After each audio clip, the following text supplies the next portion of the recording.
কুল জাল হাক্কা ওয়া জাহাকাল বাতিল ইন্নাল বাতিলা কানু জাহাকা। কোরআন বলেছে। জামাতের যে নায়েবে আমির আব্দুল্লাহ মোহাম্মদ আবু তাহের, যে উনি একটা আয়াত তেলাওয়াত করতেছেন, ওয়াজাকাল হাক্কা ওয়াজাকাল বাতিলা, কিমি বলছে, এটা এটা এটা এরা যিনারা শুনছেন তিনারা জানেন যে এটা কোরআনের কোন আয়াত আছে, কোথায় আছে। একটি আয়াত যিনি সহি শুদ্ধভাবে পড়তে পারেন, ইনি কিন্তু জামাত ইসলামের নায়েবে আমির। একজন নায়েবে আমির যদি এই জায়গায় আসে, তাহলে নিয়ম অনুযায়ী উনি ইমামতি করবে, তাহলে উনার কোরআন তেলাওয়াতই সহি না, তাহলে উনি নায়েবে আমির। আমি মানে শুধু বোঝানোর জন্য বলতেছি, কারো ছোট করার জন্য না। সাথে সাথে শরবত ওনাদের খাতে আমাদের ডিভাইডের সবচেয়ে বড় কারণ হল এটা শরিয়া।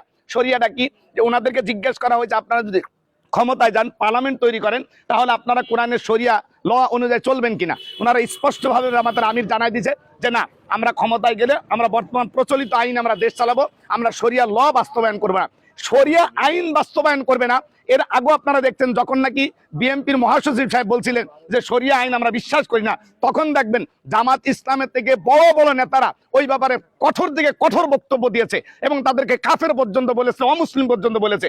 যদি শরিয়া আইন পছন্দ না করলে, বিএনপি যদি অমুসলিম হয়ে যায়, বিএনপির যদি ইমান না থাকে, তাহলে জামাত ইসলাম ইসলামী নাম ধারণ করে জামাত ইসলাম যদি শরিয়া আইন বাস্তবায়ন না করতে যায়, তাহলে উনাদের ইমানটা কোথায় থাকে, উনাদের বাস্তবতা কোথায় থাকে। এখানে দলের কোনো ফ্যাক্ট না, এটা কি কয় আসনের কোনো ব্যাপার না। আমরা অনেক সময় মনে করি যে অনেকগুলো আসন দেয় নাই, এই জন্য ডিভাইডেড হয়ে গেছে, ভাগ হয়ে গেছে। এটা দাহাতটা মিথ্যা কথা।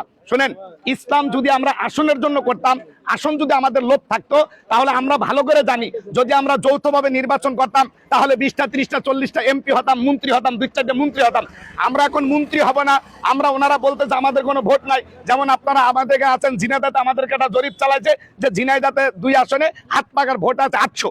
ওনারা একটা জরিপ চালাচ্ছে হাত পাকার ভোট আছে 800, এই কথা আমার কানে আসছে। তা আলহামদুলিল্লাহ 800 ভোট আছে, তা 800 ভোটও যদি থেকে থাকে, তাহলে আমাদের কথা 800 নয়, 800 থেকে যদি 799টা ভোটও বাদ চলে যায়, একটা ভোট যদি ইসলামের বাক্সর পক্ষে পড়ে, আমরা ওই একটার পক্ষে, কারণ আমরা ইসলামের পক্ষে, আমরা ইসলামকে বিজয় করতে চাই, ইসলামী শরিয়া আইনকে বিজয় করতে চাই।